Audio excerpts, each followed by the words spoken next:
Hello readers, we're going to continue the sign of the beaver. I have to finish chapter 19. I cut off about halfway through page 104, so I'm going to finish page 104 and then go over the review questions for chapters 16 through 19. Okay, so I'm going to start at the top of this paragraph on page 104, chapter 19. A 10 noticed and commented, "Dog, remember." Was that possible, Matt wondered?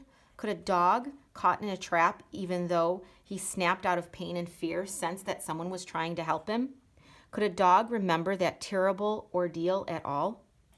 You could read a dog's mind, but just possibly a dog could read a white boy's mind?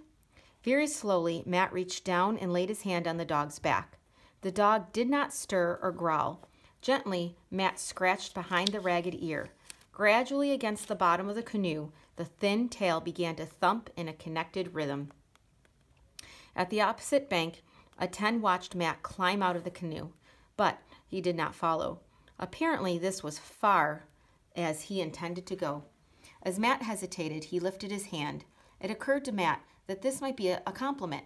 Without saying a word, a 10 was acknowledging that Matt could now find his way through the forest. Returning the wave, Matt set out with a confidence he did not quite feel.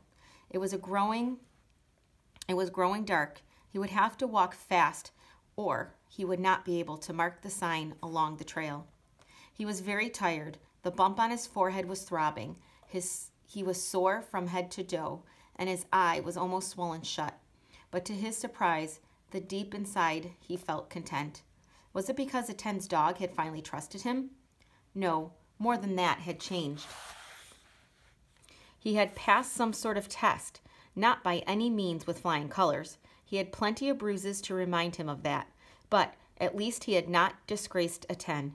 He felt satisfied, and for the first time since his father had left him, he did not feel alone in the forest. That was a big chapter. It seems like, that Matt is finally kind of getting that respect that he so desires from a 10 and from the Native Americans, right? Okay, so let's go over the review questions in your packet from questions chapter 16 through 19, okay? On the back of this paper, write one paragraph summary of the major events that happened in each of the chapters in this section. Then complete the questions on the rest of the page. Like I said before, you really should be writing one paragraph summaries after each chapter, whether they are a complete paragraph or just, jotting down specific notes. Keeping track of details along the way helps making answering questions when you lump like 5 chapters together much, much easier.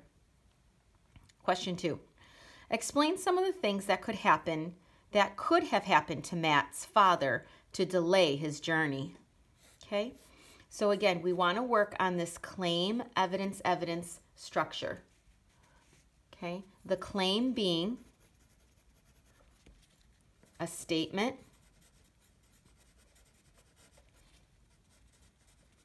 you're going to prove. And the E meaning text details to support your claim. Okay. So to show you an example of this, question 2, explain some of the things that could have happened to Matt's father to delay his journey. Okay, so my claim is going to be Matt's father could have run into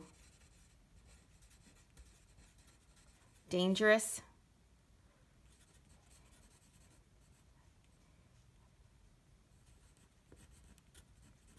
situations. Okay, that's my claim. I didn't give off any really specific details, but I did make a statement. I made a statement that Matt's father could have run into dangerous situations. So dangerous situations is my claim. Now, my evidence, although this is kind of a prediction question or an inferencing, I'm sorry, not a prediction, an inferencing question, you can still use the text details to support it. Okay? Matt's father could have been hungry and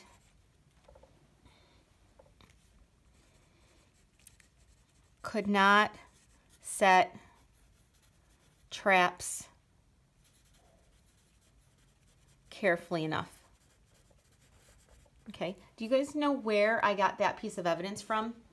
The idea about setting traps carefully? Right, well, that came from the idea of setting the snares, being trapped by maybe the bear. Maybe he was trying to set traps carefully enough, but he attracted a bear instead, or something like that. So the idea of catching animals and setting traps, that did come from the text. Okay, maybe his father ran into Ben and noticed his rifle.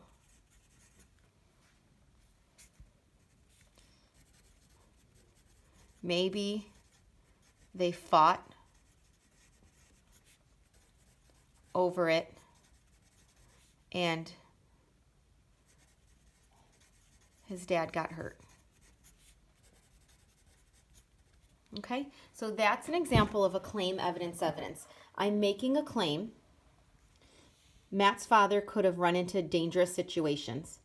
My evidence is maybe he was hungry and he could not set traps carefully enough. Maybe that caused him to get caught by other animals. Maybe he himself ran into, trying to set up catch a beehive of honey and it just failed. And my second detail is maybe his father ran into Ben and noticed his rifle. Maybe they fought over it and his dad got hurt. Okay, so you can use text evidence to answer inferencing questions. So keep that in mind as you answer the rest. If you do need more paper to answer these questions, normally I wouldn't run into another questions space. I would get another sheet of paper.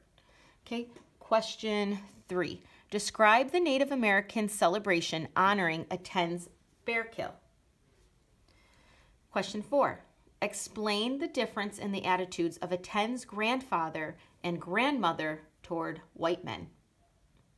Remember, these answers are in chapters 16 through 19. Chapter 5. What happened to Aten's father and mother?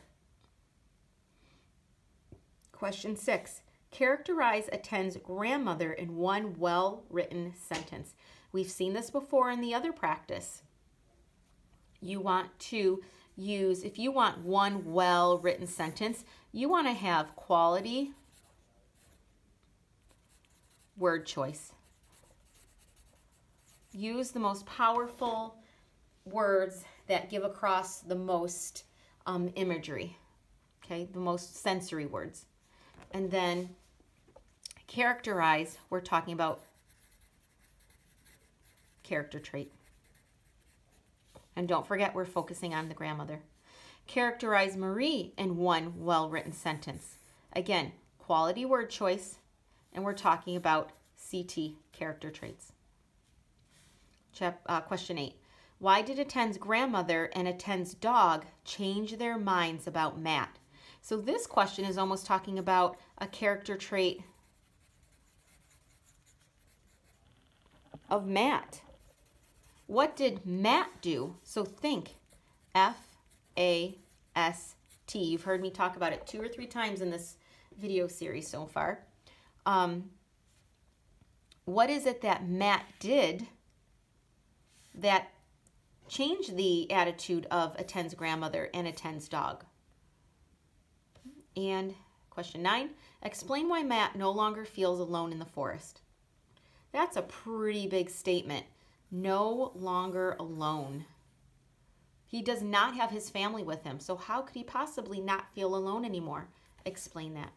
And question 10. Who do you feel has rights to the land in the Maine territory? Native Americans or white settlers and trappers? Write your answer on the back of this paper. That's a pretty loaded question. So it's an opinion question, but opinions have to be based on text information. If you want to have a strong argument, you have to go back and supply your argument, support your argument with information from the text, just much like I showed in question 2. Okay, so answer these questions. I will give an answer key at the very end of the video series so that you can check your answers along the way. All right, happy reading.